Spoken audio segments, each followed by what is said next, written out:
Salut à tous, c'est Alex Molik. Alors j'espère que vous allez bien les amis, car cette fois-ci, on se retrouve pour enfin parler de la toute nouvelle Toyota Supra. Oui, je suis bien conscient que ça va vous faire marrer, car on en parlait il y a à peine quelques heures dans la précédente vidéo. Ou quelques jours selon quand vous regardez cette vidéo-là. Mais le fait est que la petite compacte japonaise sportive a enfin été dévoilée aujourd'hui à 15h40, heure de Paris. Donc, maintenant, j'estime qu'on peut en parler. Allez, 5e génération de la Toyota Supra, c'est parti.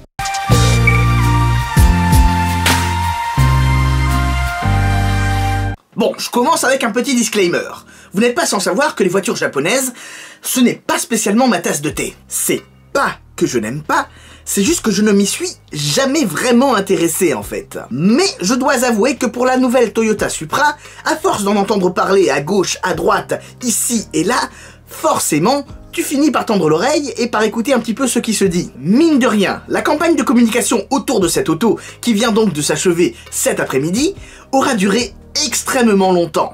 Très longtemps. Depuis environ avril 2018, si je ne dis pas de bêtises, il y avait déjà des journalistes et des youtubeurs qui testaient cette auto dans sa tenue de camouflage et faisaient déjà des vidéos dessus. Puis comme vous le savez, il y a eu également pas mal de fuites, pas mal de photos volées, que ce soit volontaire ou pas, c'est une autre histoire. Il y a eu énormément de rumeurs et de choses qui se sont dites sur cette nouvelle Supra. Cette nouvelle Supra était sur toutes les lèvres. Eh bien, nous y voilà. La présentation de l'auto lors du North American International Auto Show, plus communément appelé NAIAS, a été particulièrement émouvante. Enfin, je l'ai trouvée particulièrement émouvante.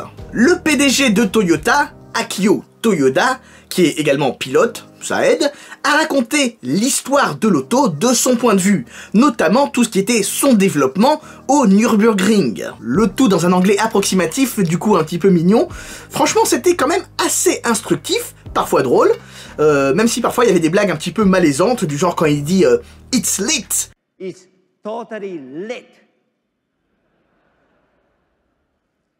Bien tenté, bien essayé, mais ça colle pas du tout avec le personnage, enfin bref. Puis après, quand tu vois débarquer Fernando Alonso au volant de la toute dernière Supra, pour la présenter donc, eh bien, petite surprise, car on ne s'y attendait pas. D'ailleurs, il est enthousiaste, mais pas très bavard, le Fernando, quand même. Hein. Bref, Akio Toyoda a conclu sa présentation en disant « Supra is back, better than ever ». Supra est de retour, meilleur que jamais. Voyons ça rapidos. Esthétiquement, l'histoire de la Toyota Supra MK5, donc de 5e génération, a véritablement commencé avec la présentation du concept FT1 en 2016. C'est donc ce concept car notamment qui va préfigurer la 5e génération de la Toyota Supra et qui va lui communiquer toute une identité visuelle et esthétique assez particulière. L'avant de la nouvelle Supra est assez inspiré du concept FT1.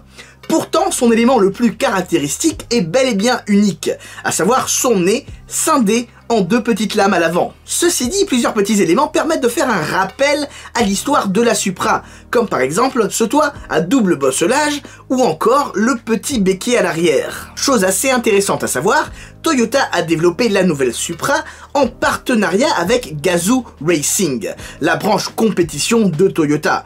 Donc ce n'est un secret pour personne si l'auto paraît quand même bien axée circuit, d'ailleurs avec un centre de gravité ultra bas. Personnellement, je la trouve super réussie. Beaucoup de personnes pourront éventuellement lui reprocher ses affinités avec la toute récente BMW Z4. Compréhensible, d'ailleurs BMW et Toyota ne s'en cachent pas, mais à titre personnel, je trouve quand même que chaque auto a sa part de personnalité propre. Enfin, la nouvelle Supra est une petite bête de 1495 kg avec une rigidité supérieure à celle d'une Lexus LFA.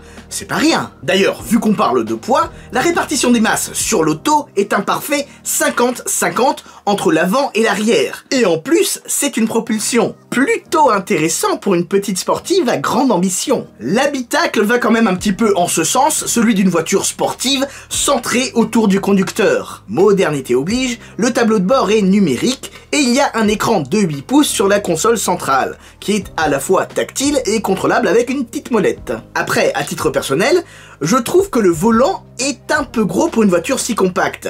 Tout du moins sur les photos officielles qui nous ont été présentées.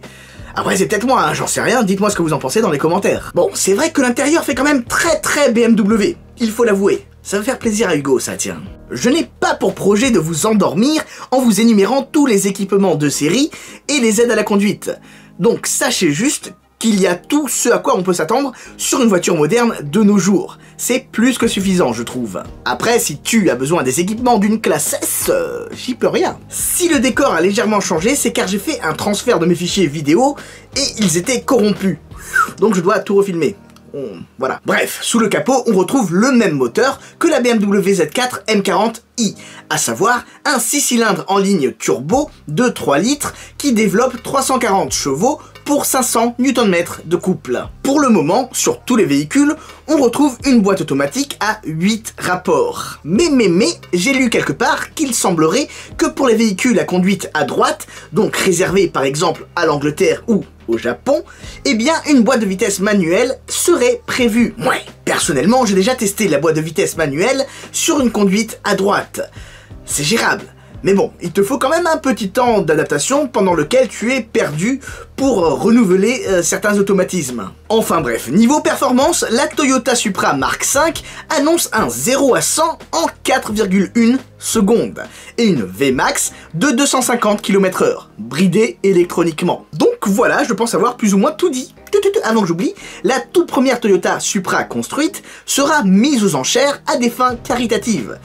C'est un bon début pour cette auto. Puis sinon, eh bien, elle sera disponible à la vente au courant de l'été 2019 pour un prix qui apparemment avoisinerait les 40-45 000 €, grosso modo, j'ai pas encore vérifié, mais à culpa si ce n'est pas le cas, dans sa version la plus basique, bien évidemment. Enfin bref, voilà, merci à vous d'avoir regardé cette vidéo jusqu'au bout, j'espère très sincèrement qu'elle vous aura plu.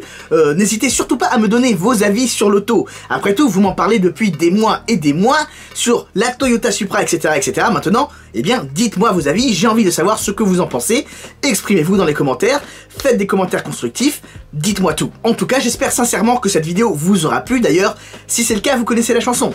Il suffit tout simplement de me lâcher un petit like, un petit pouce bleu, un commentaire ou deux, ça aide toujours, ou mieux, un partage, que ce soit au sein de YouTube même, sur les réseaux sociaux, sur des sites, sur des forums, avec votre famille, vos amis, peu importe, partagez-la, c'est super important pour la chaîne et pour le référencement. Et si toutefois, par le plus grand des hasards, vous ne me suivez toujours pas sur Instagram, eh bien qu'attendez-vous? Allez-y, @AlexMolik.